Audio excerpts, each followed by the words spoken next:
Je vous salue au nom du Seigneur, vous qui me suivez de partout. Je viens aujourd'hui avec cette vidéo pour parler des confinements. Je vais parler des confinements. En fait, cette pandémie nous a apporté des choses nouvelles, des comportements nouveaux par rapport au confinement. En fait, généralement, les maisons étaient désertes la journée. Le matin, papa part au travail, maman, elle aussi, si elle travaille ou fait ses courses, les enfants à l'école, la maison reste pratiquement déserte. Et au soir, on se regroupe encore, il y a le papa qui vient, la maman et les enfants de retour de l'école pour vivre les quelques 2 heures, 3 heures, 4 heures du temps avant d'aller se coucher. Mais Dieu étant le maître des temps et des circonstances, avec ce qui nous est arrivé, nous sommes obligés de rester confinés.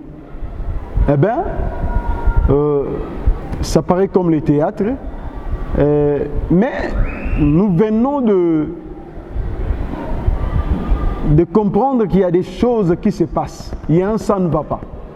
La cohabitation d'une manière permanente de tout le membre de famille à la maison, du matin au soir, pose un sérieux problème. Si vous suivez les informations, vous verrez que même les taux de violence a galopé au foyer.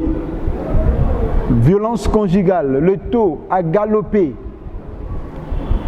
Alors, ça m'a donné sujet de réflexion. Je me suis dit, mais tiens, cette histoire paraissait comme une opportunité aux couples, aux parents et aux enfants de renouer encore leur affection, leur amour, leur tendresse, parce que les temps nous faisaient défaut avec le rythme de vie qui impose à tout le monde de bouger pour apporter quelque chose, qui impose à tout le monde de bouger pour se construire d'une manière ou d'une autre. Mais on ne l'a pas réussi de cette manière-là, c'est confinement. Il y a maintenant une sorte de choc de comportement, choc des humeurs, choc d'esprit, et ça rend les choses très désagréables à la maison. Cependant, le confinement n'est pas quelque chose que nous vivons d'une manière exceptionnelle. Depuis le temps de la Bible, les confinements existaient. Je me souviens de 7 jours de confinement à partir de la montée du Christ dans les airs et de la venue du Saint-Esprit. Il s'est passé 7 jours. Et dans ces 7 jours-là, la mère de Jésus et les disciples et d'autres frères étaient confinés dans une chambre haute en attendant la venue du Saint-Esprit. Mais ce confinement-là avait un objectif. Prier ensemble jusqu'à ce que la promesse s'accomplisse. Jusqu'à ce que l'Esprit descende sur les disciples. Et c'était agréable. Le règle du jeu de ce confinement était bien définie. Et les choses s'étaient passées normalement. Et au 7e jour, le Saint-Esprit était descendu. La Bible dit ceci. Nous sommes dans le livre des Actes des Apôtres, chapitre 1er, verset 12.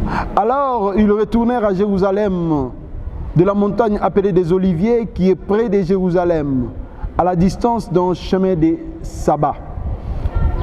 Quand ils furent arrivés, ils montèrent dans la chambre haute où ils se tenaient d'ordinaire, C'était Pierre, Jean-Jacques, André, Philippe, Thomas, Barthélemy, Matthieu, Jacques, fils d'Alphée, Simon les Zélotes et Jude, fils de Jacques.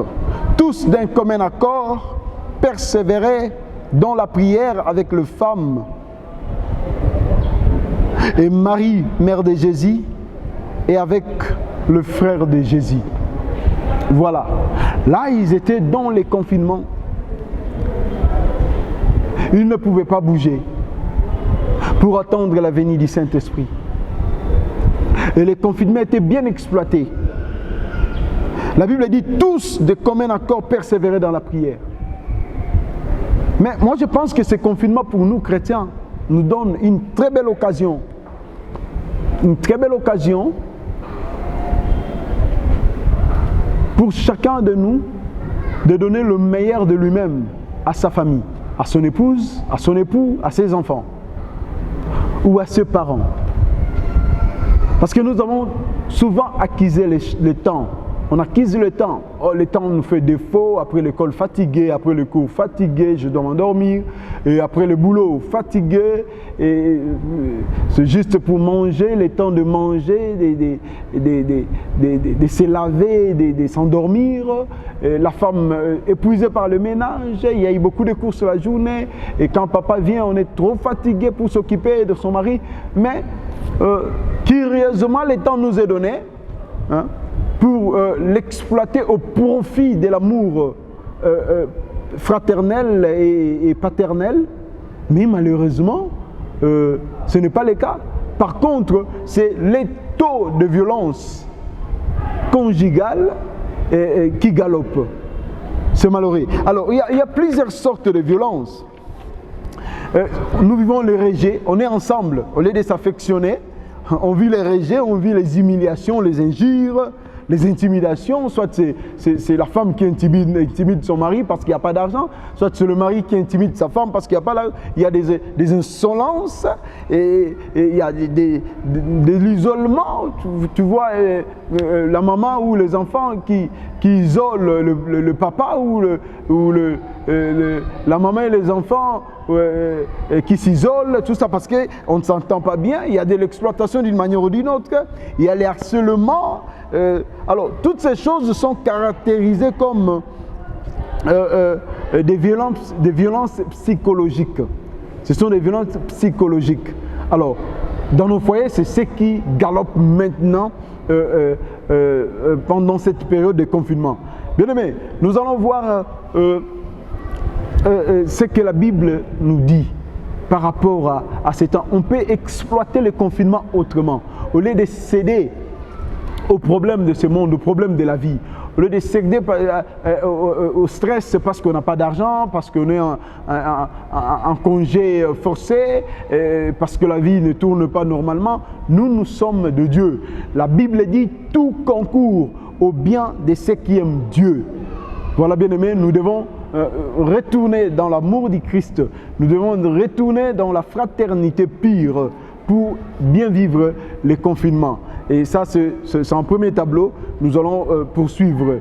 N'oubliez pas de liker et de vous abonner et surtout d'appuyer sur le bouton de notification. Que Dieu vous bénisse.